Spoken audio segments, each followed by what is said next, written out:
Bonjour, temple juif, mosquée de Omar et troisième temple.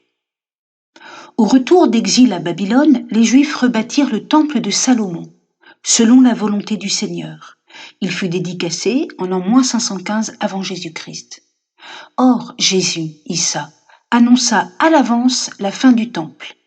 Il ne restera pas ici pierre sur pierre qui ne soit jetée bas. Évangile de Matthieu, chapitre 24. Jésus ne détruit rien, mais comme Jérémie l'avait vu avant lui, Jérémie chapitre 7, Jésus sait que c'est l'iniquité qui chasse la présence divine du temple, et par conséquent détruit le temple, ce qui adviendra 40 ans après qu'il l'ait dit. Déjà, Jésus, Issa, rendait caduque la signification du temple, car c'est le lieu où Dieu parle, mais Issa est lui-même verbe, parole émanant de Dieu. C'est la sourate d'Imran au verset 45. Il dit d'ailleurs à des Juliens qui chicanaient sur des histoires d'interdits. « Je vous le dis, il y a ici plus grand que le temple. » Évangile de Saint Matthieu chapitre 12. Le temple était aussi le lieu du sacrifice, notamment le jour de l'expiation, Yom Kippour. Nous avons vu la signification du sang versé, qui sera finalement celui de Jésus lui-même. L'évangile de saint Matthieu rapporte qu'au moment où Jésus meurt sur la croix, le voile du temple se déchire. Saint Matthieu chapitre 27. Ce qui était une présence provisoire et mystérieuse de Dieu, la Sakina dont parle le Coran, quitte le temple. Et effectivement, le temple fut détruit en l'an 70, à la suite de ce qu'on a appelé la première guerre juive, une rébellion irrationnelle contre les Romains.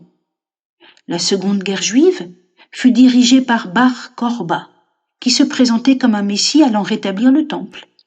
Il alla jusqu'à crucifier la hiérarchie de l'église de Jérusalem. Mais les Romains expulsèrent les Juifs de Jérusalem, qui est rasée en l'an 135. Plus tard, les Juifs voulurent rebâtir le temple avec le soutien de l'empereur Julien l'Apostat.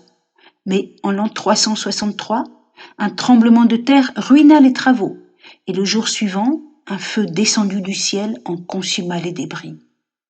L'empereur mourut 1 mois après, dans sa guerre en Perse.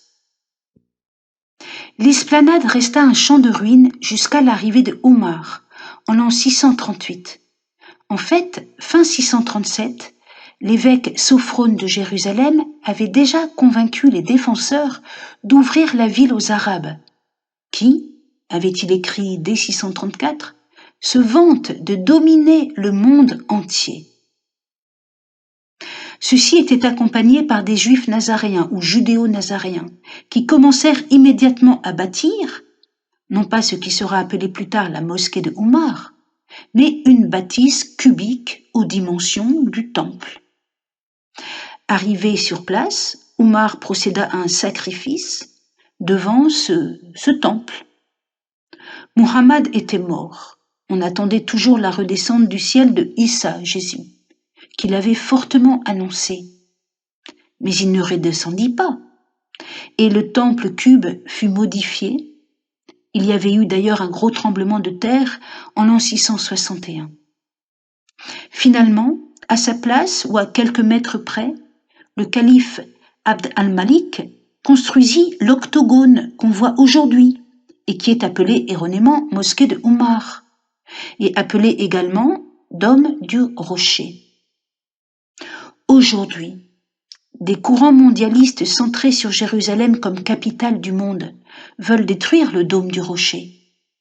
Ils veulent construire le troisième temple, un projet qui semble avoir l'appui de certains dirigeants du monde arabe, surtout wahhabites. Les chrétiens n'approuvent aucunement. Pour eux, le nouveau temple n'est plus en pierre ou en bois. Jésus avait dit « Abattez ce temple-ci, et en 3 jours, moi je le relèverai ». Or Jésus disait cela au sujet du temple de son corps. Évangile de Jean, chapitre 2, versets 19 à 22.